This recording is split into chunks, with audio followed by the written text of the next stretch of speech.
Hello, everyone, and welcome to our Lunch and Learn webinar for June 27th. Greetings to the internet, and also greetings to everyone watching this webinar in the future. Greetings from the past. So my name is Stephen Hammill, and I am the Director of Insight for Anvil Media, and I'm the host for today's webinar. So I'm going to be doing most of the talking. We do have the opportunity for attendees to ask questions during the webinar. You will see a comment box when you're logged in, and there are a couple of options for you there. One is to, and it's the default option, is to leave a question or a comment that everyone in the webinar can see, which is you're certainly welcome to do. You can also directly message us here at Anvil with the Anvil Media host from the drop-down menu. So any questions that you want to ask and have read at the end of this during our discussion period, just go ahead and fire those into that chat box. And regarding that and regarding some housekeeping for today, we're going to be going through this deck, and it should take about 40-ish minutes. That's my goal at least. And that way we'll leave 15 to 20 minutes time for discussion and takeaways and answer any questions you might have. So we'll get you through this webinar and back to your normally scheduled work days in under an hour. With that said, let's dive in. And you can see on the title card, we're here today to talk about digital strategy. And the subtitle is very wordy, so I'm not going to say it. A little bit about me. I am a 12-ish years experienced digital marketer or worker in digital marketing. I have been focused mostly in my career on measurable strategies. I'll talk a little bit about that later in this presentation. I've helped with other teams to create some data-driven strategies for some very large brands, both nationally and internationally, B2C and B2B. I am Google certified and trained, as is the entire staff here at Anvil. We are a partner for numerous software reseller options and marketing automation systems, IBM being one of them. So if you have interest in information about those things, just let me know. My focus in my career has been mostly on search and email marketing, but we'll touch on other pieces as well today. And lastly, although I do a lot of marketing, and I think I just said I was a marketer, I'm not actually technically a marketer. My job is really to help marketers, many of whom are on this call today. What that means, I will explain during this presentation. In terms of what we're going to be covering today, first and foremost, defining digital strategy, and that's really the main subject for today's presentation and webinar. Putting that into action, I promise that this presentation will contain useful information that some of you might take and use to create some updated strategies today. That's at least my goal. We'll also talk about strategy in terms of guiding it by business mission, and I'll talk about what that means. And then, as I mentioned earlier, we'll leave some time for takeaways and for discussion as well. So let's take a thought experiment to start off our conversation today. And this is one I think is pretty universal for marketing teams. So I know we have a mixture of people on the call. Some of you are running marketing teams internally for businesses. Some of you are business owners. Some of you are working on marketing teams and agencies, on other agencies. But I think this is a relatively universal situation that we find ourselves in when it comes to digital marketing campaigns. We have a plan that's been crafted by a team of digital specialists. Usually these are the people that know a lot about SEO, email, paid search, display. It's all ready to go and maximize our ROI. The campaigns are launched and our campaign reports are showing good numbers, but there's actually no bottom line lift that's being seen by the business owners, or at least nothing that we're reporting. If this does sound familiar to you, you came to the right webinar, because this is what we're going to be discussing today. If it does sound familiar, there's a good chance your digital strategy is not functioning properly, or even more likely, you don't have one. So then, that said, what is digital strategy? Well, first off, let's set some expectations here. The way technology is moving in digital marketing today means that the landscape doesn't stay the same for very long. What works today may not work in 8 months or 18 months, and the same for things that worked even a couple of years ago. So in order to achieve our marketing goals, we have to be better in defining and understanding what those goals are for our stakeholders, our vendors, our partners, and we have to better align the business goals of the company, because these are the things that define our success or failure. So let's take some quotes from people who know more than I do about digital strategy. Always great to just go online and Google it. And looking at some expert articles, I pulled out some interesting quotes. Let's see if these ring true to you. The role of strategy is to understand the given problem and all the circumstances so that a goal can be defined. Client briefs too often fail in that aspect, and I would agree with that. As a marketer working on the agency side, but also one who's worked in-house, I can say that the idea of strategy is well captured in this quote. Another one I think is a good capture of it from my perspective is what happens next. Then they create and oversee the execution of a plan through specific initiatives to meet the objectives of the strategy. So if someone were to ask me just point blank what I think strategy actually is, as someone who considers himself a strategist, I would say it's understanding the problems of my clients. It's making sure that goals are defined, those goals are tied to the client's needs and problems, and making sure that a plan exists to give us the instructions as to what we're going to do. So the big difference between strategy and execution for me is the strategy is the plan, the execution are the actual things to be done based off of that strategy. So far, so good, I think. Next quote. A common misconception is that digital strategy is an aspect within a marketing strategy. Specific to online or digital initiatives, this is not only incorrect, but works against what a holistic digital strategy is for, creating cohesive business plans that utilize today's digital assets. That one's a little bit more wordy, and if you're like me, it's a little bit murkier. It's talking about digital strategy as something very different from a marketing strategy. In fact, it's really saying that they're very two different things. So what are the differences?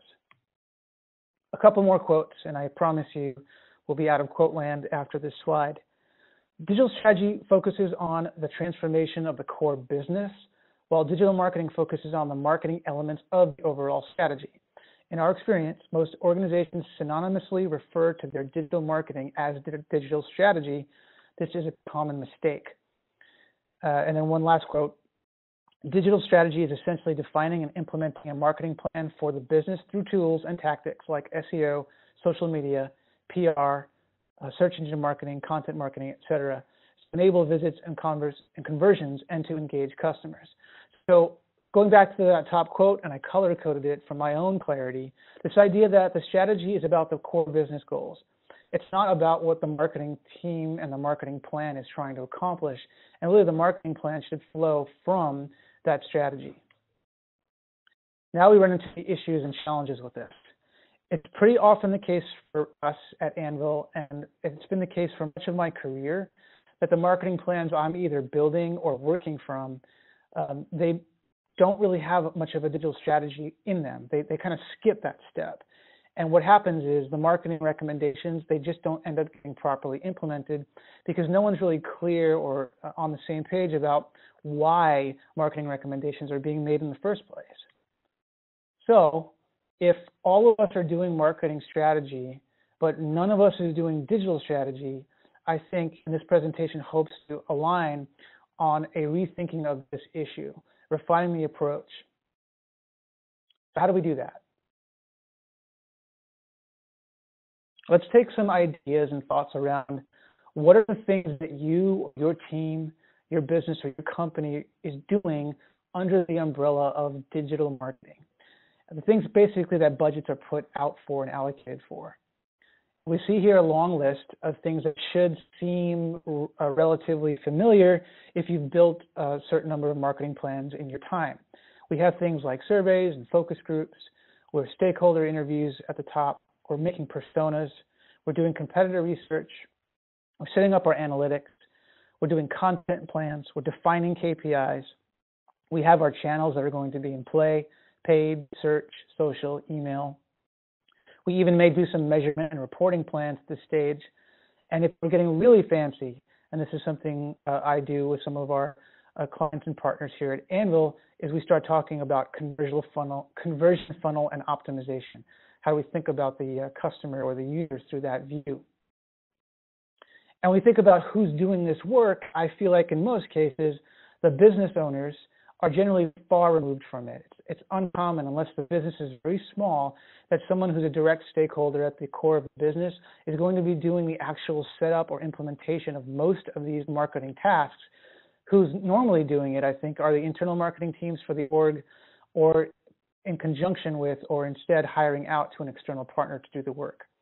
Here at Anvil, we do both. We do this entire list of things for our clients, or we work with the internal marketing teams to kind of split up the work. But generally, we're the ones doing it as the marketers. However, there are other things that are oftentimes associated with marketing plans and marketing efforts that have to be allocated for. And these are the things that I think oftentimes fall more under the responsibility or umbrella of the business owners or the key stakeholders in the company, and less so the marketing teams. So here we have things like financial analysis, revenue forecasting, making the business plan itself, a SWOT analysis, lead management, account management, multi-channel or omni-channel strategies, CRM and data setups and analysis, technical assessments, and this is a big one, the technical architecture of the company, gap analyses, and platform migration. It's pretty common if you work for a company and you're doing marketing that you're looking at getting out of some platforms or getting your platforms to talk to each other. It's a pretty common issue, but it's oftentimes the decisions are not being made by the marketing teams. And finally, organizational assessments itself, which doesn't sound like a marketing task, but I have a reason to think that it actually should be thought of as one. If we put these, let's call them potential tactical implementations of marketing into one view, let's start thinking about goals and how goals can be defined or changed when we're not looking at one column versus the other. So if we take SEO as an example, and we think about the goals that would generally be assigned to a campaign, we know we're going after organic traffic and generally an increase in that, and we want to get keyword rankings going. Any SEO plan that you launch is going to want to do these things, but a lot of SEO plans don't go much further than this because they're kind of working in a vacuum. But if we add a few of these other more business-facing tactics back into the equation, what we can do is create an entire new set of goals at the outset tied to SEO. In this example, we're able to start measuring and creating goals around what the value is of an organic user. What about their place in the funnel? You know, the search terms that they use to determine how likely they are to convert at a given point in time. What about assisted conversions? Is this channel helping drive, leads or users into a funnel that, they're not getting any direct attribution, but they're helping get the conversions done? Website improvements. What can we learn about SEO in this example to understand how to make our websites better? And finally, but most important, ROI. If we have some sort of data set where the customer lifecycle can be tracked, then our SEO campaign can ask the question about what the value is of those dollars. We can actually put an ROI number on that. Let's think of this concept a different way visually, because that's kind of a list and a little bit messy. Instead, let's map it. And on the far left, we have what I would consider the more traditional business plan type of activities for digital marketing or marketing in general. And on the far right, the things we generally think of as campaigns. So on the campaign side, we have things like website audits, search plans, social media plans. Most of us on the marketing teams are doing these things. And then traditionally, we have financial modeling, organizational assessment types of tactics being done by the business owners. In the middle is where things get a little bit more murky. Things like customer journeys, KPI optimization, platform audits, dashboards. What I'm noticing is these tasks or tactics that are falling in the middle, it's not really clear who owns these things, nor is it really clear who the real audience for this work is going to be once it's completed. But if we take digital strategy, which is represented by this grayish circle or ellipse, is it an ellipse or an oblong circle, and we look at the orange one on the right, which I'm calling marketing strategy, what's in the middle here?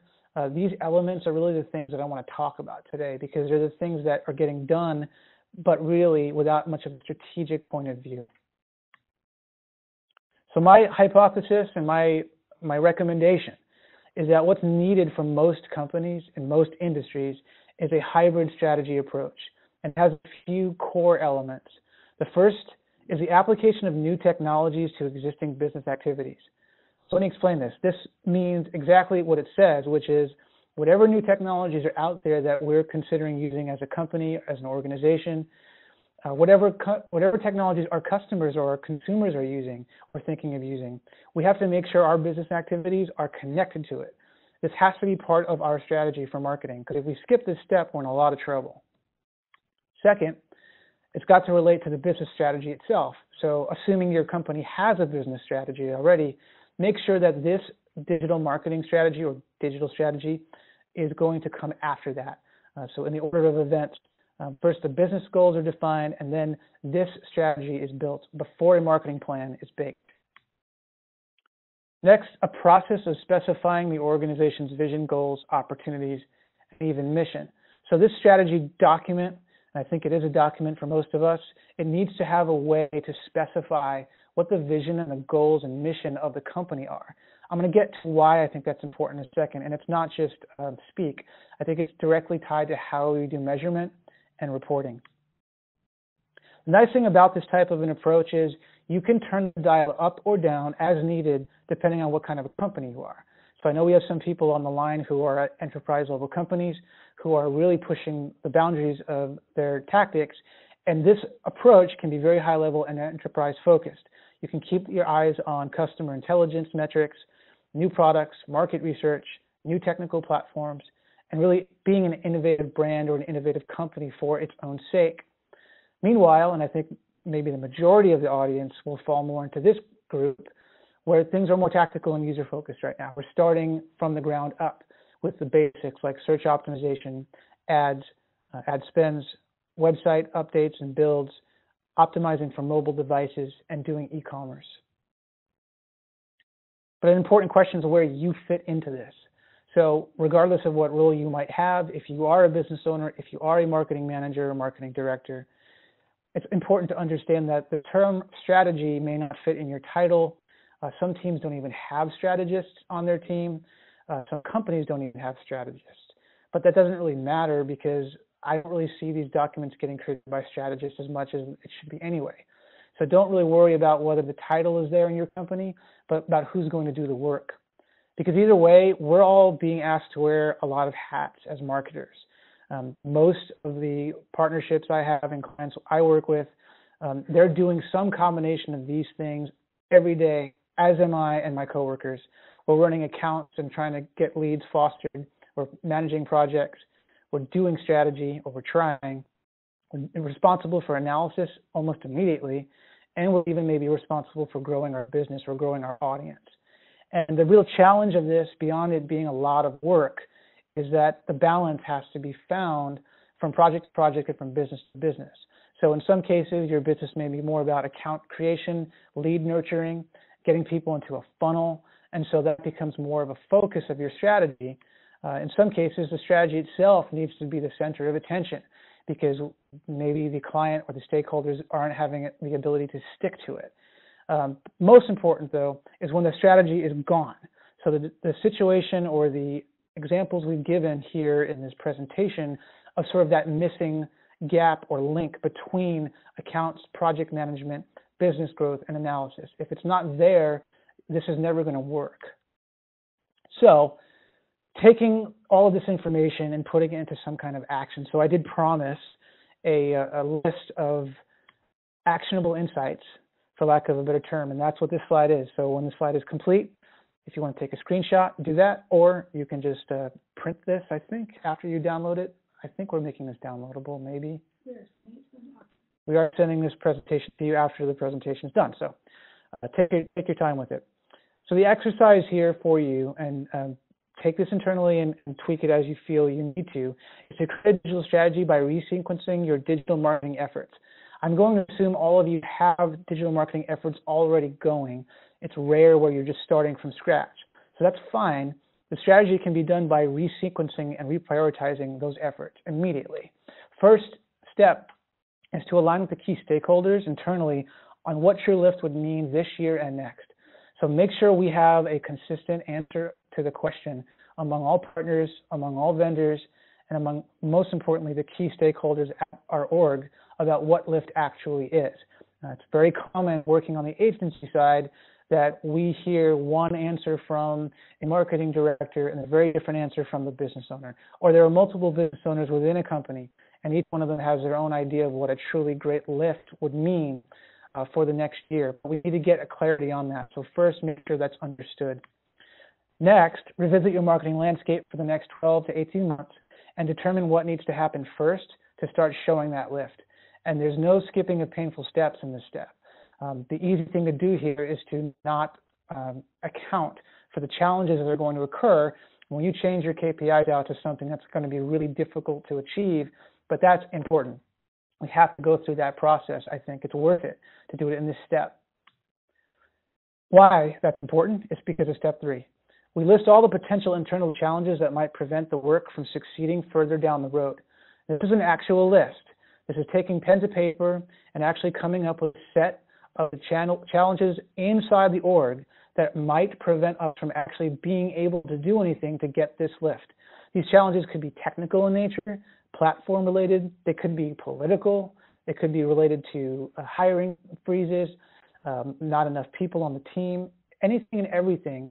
It deserves to be documented because we don't want to start the marketing campaigns with a lot of roadblocks that are right down the road that we didn't call out, because when we call them out, we might change. I'll give a quick aside to a client and partner I worked with in the past. Taco Bell had a new platform launching, and we knew that we had this very, very ambitious goal to get a lot of people to sign up to download their app and start online ordering, which at the time was a brand new offering from the brand. And the goals were very, very aggressive, but we did some internal vetting on the app maker developer side, and after talking with them, we realized that they actually would not be able to complete the necessary developmental steps to create the offers that were going to be like the carrot that we put in front of our customer base. So the entire element of motivation for our entire marketing plan for an 18-month window was literally never going to be possible. And if we had gone way down the road and not seen that in advance, it would have fallen on us as the marketing team instead of us repositioning those KPIs for the time being. Eventually, we did get to work with the devs to get those features turned on, and then we were able to create a new strategy based on those lift KPIs. Fourth on the list here is to use the right KPIs and avoid the wrong ones and understand how they influence your lift goals. This is a tough one because the KPIs are like going into a really big department store. There's a lot of distracting things you can put in your cart. You can choose really the KPIs and metrics that you want. And those of us who do the campaigns and who do the reporting, the experts, we can help you. But the most important thing is to not get too stuck on KPIs that aren't going to get that true lift. And I'll give some examples of that later in this presentation. Number 5, understand the company's true mission and align the digital strategy with that mission. And I'll give some examples of that later. Last but not least on this list, learn and teach the language of digital strategy for your organization. I'm working from a hypothesis in this presentation that most of you will recognize the lack of a true digital strategy. I find it to be very, very rare. So if you're in that situation, someone at your organization is going to have to take the responsibility to learn how to speak the language. So let's focus on that last one for a moment, and let me give some examples of what I mean. Reframing the narrative is really, really important as marketers. Effective digital strategy means we help teach stakeholders in our direct reports what to ask for. So an example of something we don't want to hear when we're building a digital strategy is, I want you to get me 1,000 new Instagram users before the quarter ends. That's an actual quote from an actual client of ours in the past that they had that goal and baked into their strategy. Well, a better way for a stakeholder to ask for this sort of help or this sort of lift would be to say to us or to the marketing team, we want to grow our customer base for repeat purchasers. Because when we unraveled with this client what they were trying to do with these 1,000 new Instagram followers is they thought they would be highly likely to be brand ambassadors and repeat purchasers. which is great. But let us, as the experts in the actual campaigns, define those KPIs while we keep the strategic goals a little bit more open-ended. So this is really the difference between marketing plan speak and digital strategy speak. It's great to have a goal or a KPI of 1,000 new Instagram followers, but only if it's following and flowing from a strategy that informs it. Because there's no one on the business side of that client who runs that business who would actually know the difference between whether they had 7,000 Instagram followers on a given day or 6,000 or 8,000. It wasn't going to go into any report that key stakeholders for the company would actually use to talk about how the company is actually doing. More examples. Effective digital strategy means reframing goals into more holistic asks. When the client says, or someone on your team says, we want 1 million email subscribers, and having done a lot of email marketing in my time, this is always a painful request to get. We want to reframe that. Maybe a response to something or an ask that's better strategically aligned is something like, we want a fully optimized, healthy, and active email list, and in fact, we'll likely have to trim it from time to time. It's not ever an easy conversation as email marketing specialists when we tell a client that you actually need to take people off your email roll because your performance will go up as you remove inactive users. Now, that's a common best practice case for us as email marketers, but a lot of internal stakeholders would never think of it that way. Because if you're coming from a traditional marketing perspective, you want to grow your audience. And even the loss of email users over time, that retention, keeping those people active is a big important thing. So instead of just focusing on one number, again, we're talking about a healthy, optimized list. Effective digital strategy also means knowing how to translate the business needs into marketing plans quickly and efficiently. We need good data to do that. Data is what allows us to do all of this. Without data, we can't really do this hybrid approach. So when a client or a team says, we have a $10,000 a month budget ready to spend on 20 target audiences, our response to that, either as an internal marketing team leader or as an outside agency, would be to say, why don't we prioritize and refine those top targets into a smaller number of segments immediately based on the likelihood to convert, assuming in this case that conversion is the goal, and let's use the budget to optimize them first. It's a constant issue or a shame really for us as an agency who runs a lot of AdWords accounts for clients, and we're running through budget and we're spreading that budget like peanut butter over the bread very evenly, and we're watching high converting audiences or segments not get fully thrown ads at them because the budget's run out while we're simultaneously spending ads on lower converting audiences. And the reason that's happening now is not because we're not good at AdWords, it's because there's no documentation to take the high level goal and to refine the goal before we start using the budget. One more reframing the narrative example that I'll give. It's crucial not to misuse and misunderstand the KPIs, or we risk they becoming the anchors that sink the entire strategy. So an example of a problem or challenge that would be coming up a lot, our click rates are too low and we need to focus on fixing that. So if someone on the org raises their hand and says this, and it becomes the first and major issue to fix, we might want to fix it, but we also might want to come back with a response. For instance, in this example, we have fewer clicks post-optimization, which is true, but our conversion rates from the ones that are coming through, clicking through, are better. And if our goal is related to that conversion or to the specific audience and getting them to do something on the site, then we're actually getting closer to it. And someone raising their hand about click rates being low is basically bringing up a false KPI. There's always going to be KPIs moving up and down. We want to make sure we're focusing on the ones that effectively challenge the lift. Are they going to effectively bring it down or bring it up? I've talked a few times about strategies tied to the mission. Now, obviously, I can't speak to your company, your org, but it's safe to say most of you have some sets of mission statements, credos, even if it's something as simple as who are you trying to communicate with through marketing plans.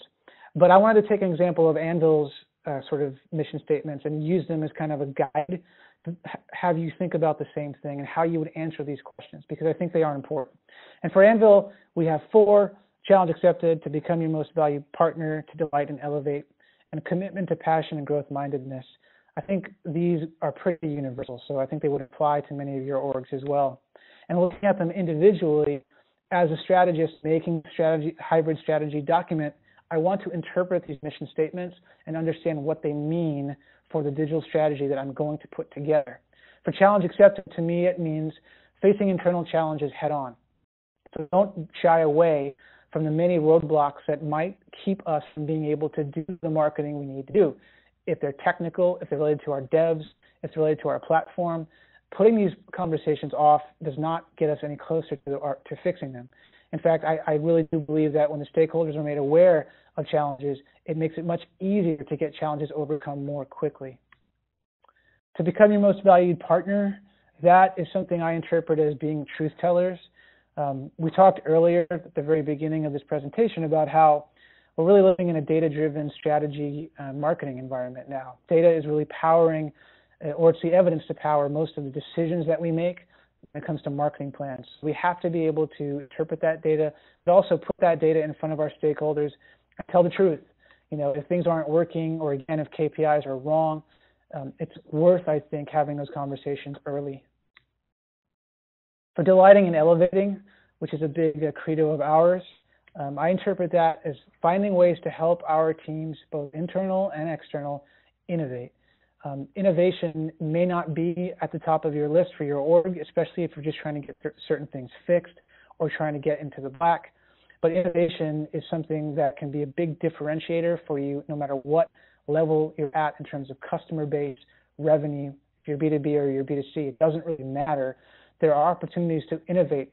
AI-driven capabilities are now something you can purchase off of the shelf, or we as an agency can help you vet that.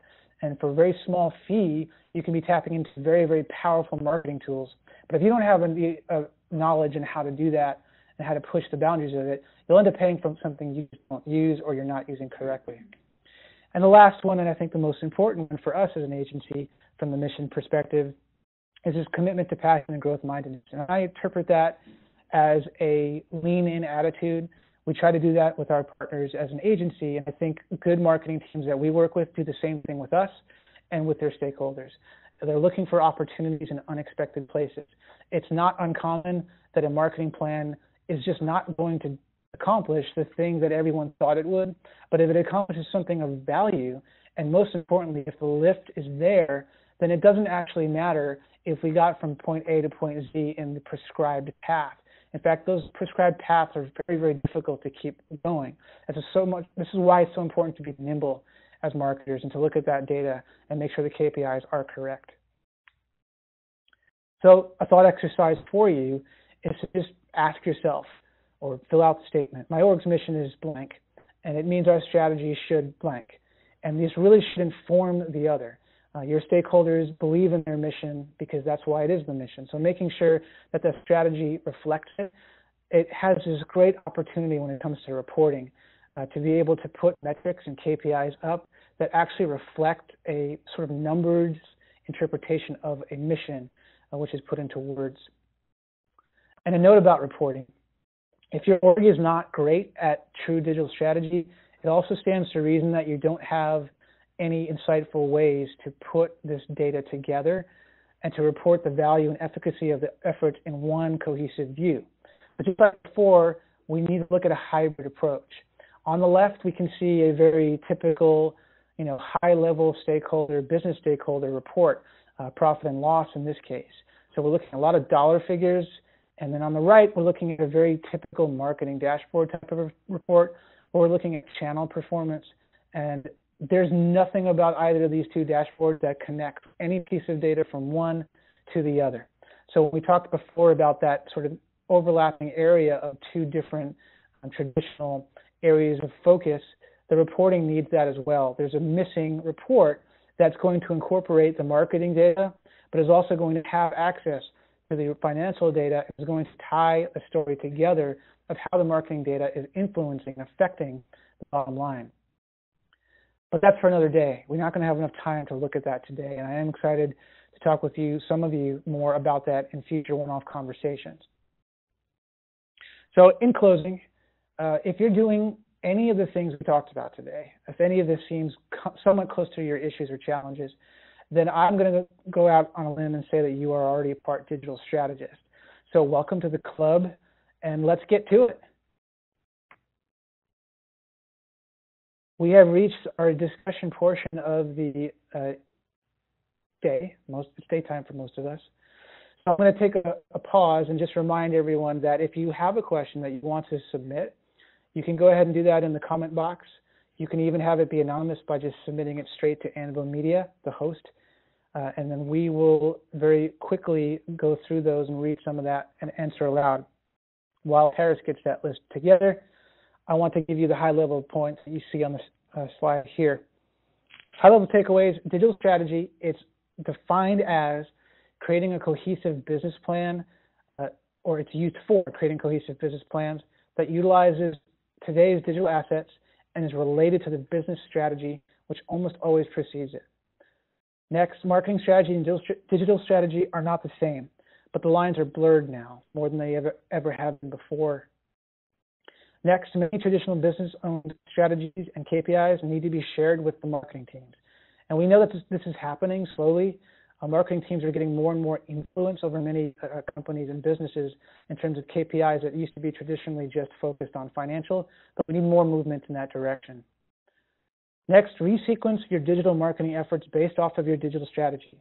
Change out the order of things, because the order of things dictates so much about how much success and failure you're going to have in the short term. And last, learning, teaching the language of digital strategy to your org. If you can take anything away from this presentation, it's that these two things are different, which was a surprise to me. And secondly, that in order for this to ever take hold at your org, someone needs to be an advocate for it. And that, I think, could be you. So let's take a look at some questions, and I'll read them out loud. First one is, what advice would you give to marketing managers who are trying to increase their budget for digital? What are some proven ways to show its value? So I interpret that question as fighting for dollars or fighting for budget.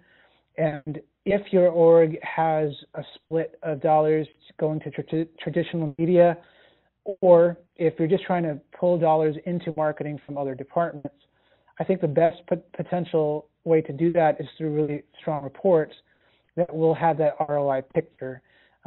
I've been able to do this on behalf of clients by, putting reports together that are more high level. Essentially, that missing link report that I mentioned earlier, we can create those or work with internal marketing teams to do that. And those reports, when they're well crafted and an executive level in their vocabulary and language, I think they can have a lot of lift and get budgets moved quickly. Next question is, if digital strategy is a new venture for your business, how do we fit into already set marketing schedules?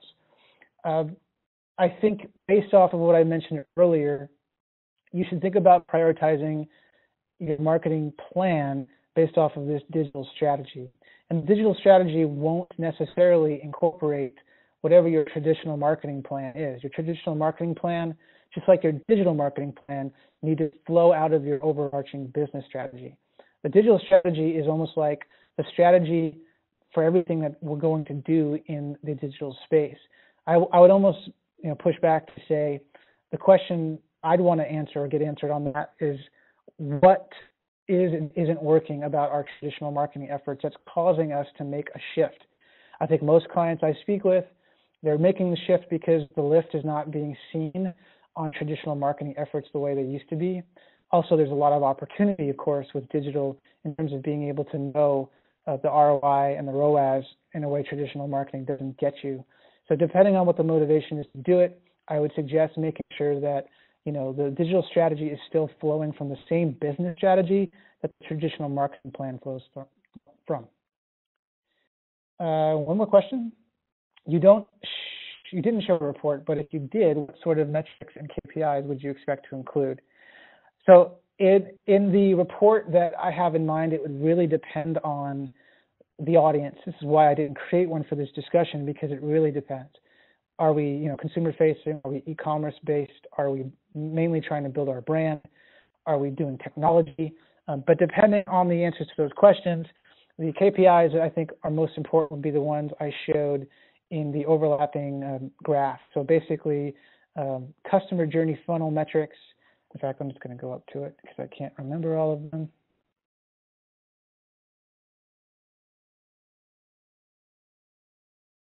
So right here, we see customer journeys, the creation of dashboards, the website audit, a search plan, and a platform audit. These are the things that my team do for our clients on a consistent basis. And I think these are the things that reports need to be created for to show to the executive level audience, how are these things that we've implemented, how are they affecting our company goals? So thanks everybody for sticking around to the end.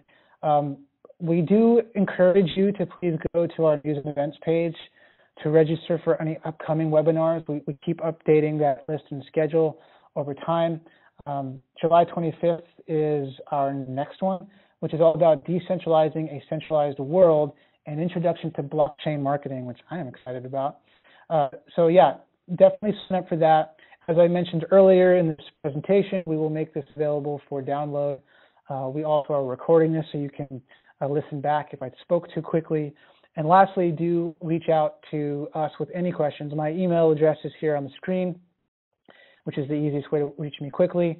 And we will be more than happy to talk with you about any follow-ups you might have. And with that said, I'm happy to give all of you back 15 minutes of your time, and thanks again.